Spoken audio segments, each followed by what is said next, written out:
In today's biased news, a shocking revelation in Canada. Rupert Murdoch finally steps down. And Poland withdraws support for Ukraine.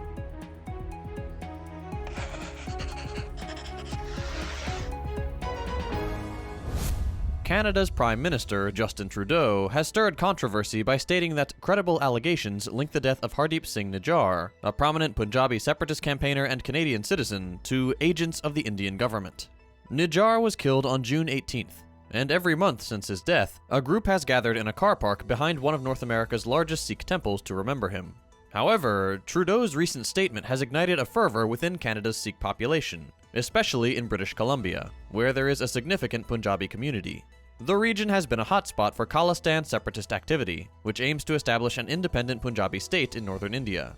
Many Sikhs consider Punjab as their homeland, and they make up about half of its population. Trudeau's assertion has brought Khalistan back into the international spotlight, and has fueled the campaign for its independence. Despite being a minority in Canada, Sikhs are well represented in the country's politics and commerce, with Jagmeet Singh, the leader of the New Democratic Party, among them. The diplomatic tensions between Canada and India come at a time when India, under Prime Minister Modi, is seeking to establish itself as a global superpower. This standoff has also prompted India to warn its citizens about traveling to Canada. The controversy surrounding Nijjar's death and Trudeau's statement has sparked demonstrations outside Indian consulates and the High Commission in Canada. It has also invigorated the Khalistan movement, with some members feeling encouraged to become more vocal. As tensions simmer between local communities, politicians have called for calm. The situation has become a balancing act for Trudeau, who aims to navigate domestic politics while managing diplomatic relations with India. For now, India has stopped new visas for Canadians. Rupert Murdoch, the entertainment mogul and one of the world's most successful quasi-fascist media leeches, has announced his retirement as chairman of Fox Corporation and News Corp at the age of 92. He probably watched Succession. He will transition to the role of Chairman Emeritus, while his eldest son, Lachlan, aged 52, will take over as Chairman of News Corp and remain CEO of Fox Corp starting in November. Murdoch's media empire, valued at around $19 billion, encompasses numerous news outlets in the US, UK, and Australia, with a notable right-wing leaning influenced by his personal political views. Murdoch's media holdings are a perfect example of how private media is no different than what most liberals deem propagandistic state media, as one man basically owns Fox News, The Wall Street Journal, The Times, The Sunday Times, The Sun, The Herald Sun, The Australian, The Daily Telegraph, news.com.au, and Sky News Australia. Murdoch's media empire has had significant impact on public opinion in Anglophone countries, and is believed to have played a role in Brexit, the election of Donald Trump, and countless Western military interventions. Ukrainian President Zelensky is visiting Washington to seek increased U.S. assistance. He will hold talks with President Biden at the White House, meet with U.S. military leaders at the Pentagon, and engage in private discussions with Democratic and Republican lawmakers. Zelensky's visit is crucial to the war effort, as some Republicans are becoming skeptical of providing more aid to Ukraine, with calls for accountability regarding previously allocated funds. Poland has halted arms supplies to Ukraine, and may reduce aid to the million Ukrainian refugees it hosts, leading to tensions between the two countries.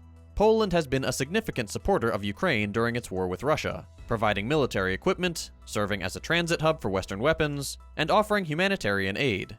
Many Ukrainian refugees, including those with Polish roots, received assistance and support in Poland. However, recent disputes over grain shipping have strained relations.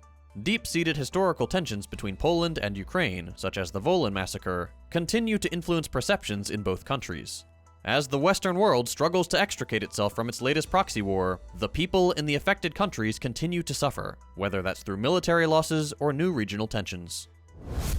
In today's lightning round, the President of the Democratic Republic of Congo has instructed his government to accelerate the withdrawal of a United Nations peacekeeping mission. This move aims to ensure that the withdrawal process commences by the end of the year. An Indonesian court has sentenced a TikToker to 2 years in prison for violating the country's blasphemy laws. She posted a TikTok video in March that featured her reciting a Muslim prayer before eating a crispy pork skin, which garnered millions of views.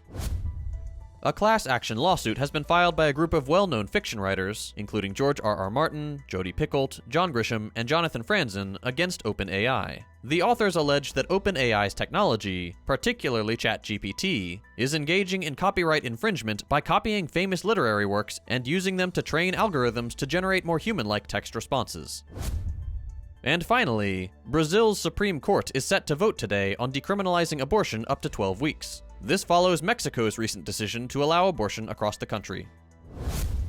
And in positive news for the day, UNESCO has added 42 new locations to the list of protected World Heritage Sites, including a Viking fortress in Denmark, ancient Chinese tea plantations, and a Cambodian temple complex.